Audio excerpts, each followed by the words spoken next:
এটাই বলছি এটাই আসতেছে। আমি আস্তে আস্তে লাস্ট পর্যন্ত আসছি। ঝগড়ার আগে এবং ঝগড়াটার পরে আমি টোটাল এই কিন্তু ঘটনাটা কেন আমি চিৎকার করলাম সেটা আসতেছে।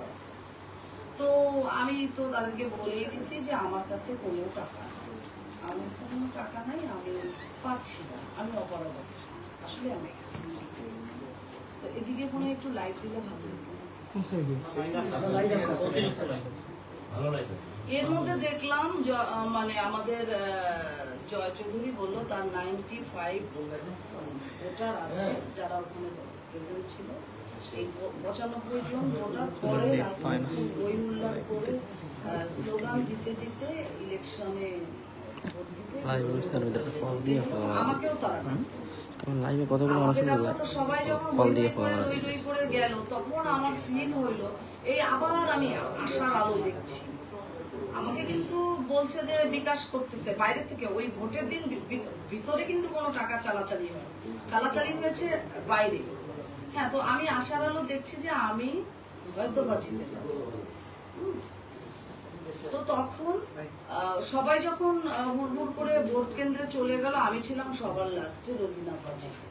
তো আমি যখন আস্তে আস্তে সামনে যাই তখন রোজিনা পাকে একটু ইনসাল্ট করে ওই আবির কথা বলে, তখন রোজিনা পা একটু টাকা দিত। তো রোজিনা পা একটু সামনে গেছে, ভিডিওর মধ্যে রোজিনা পা আছে, আমি হলো পিছনে। আমি মিশাবাইকে সয়ার আপন ঘট আমি জানি না ওখানে মিশাবাই ছিল।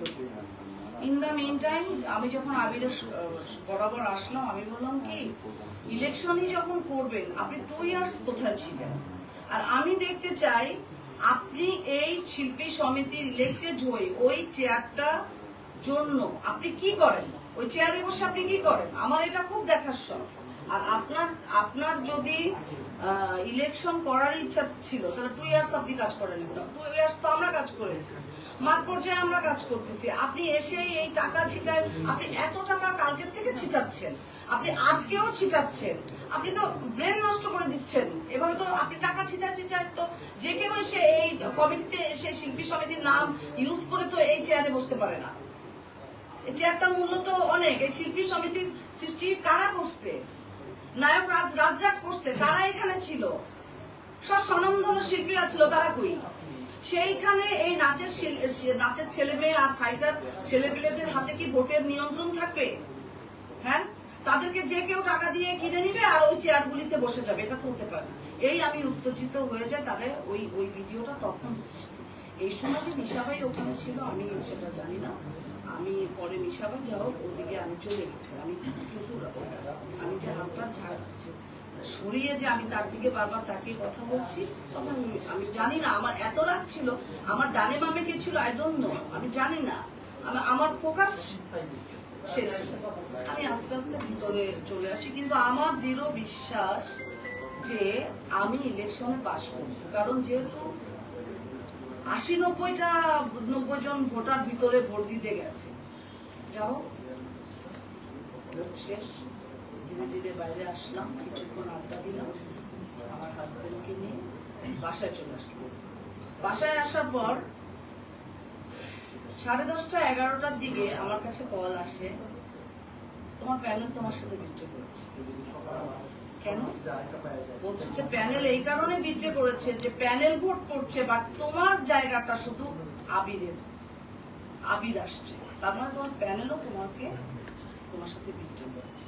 এবং আমি খুব বিতর্কার নিউজ পেলাম যে আবির শুধু অনলি আমার ভোটের জন্য প্যানেলকেও একটা ভালো অঙ্কের টাকা দিয়েছে, যার দরুন যে পরবর্তীতে যে অনেক শিল্পীরা আছে ওখানে, ওরা আমাকে ভোটটা দেয়, ওরা কেউ আমাকে ভোটটা দেয়।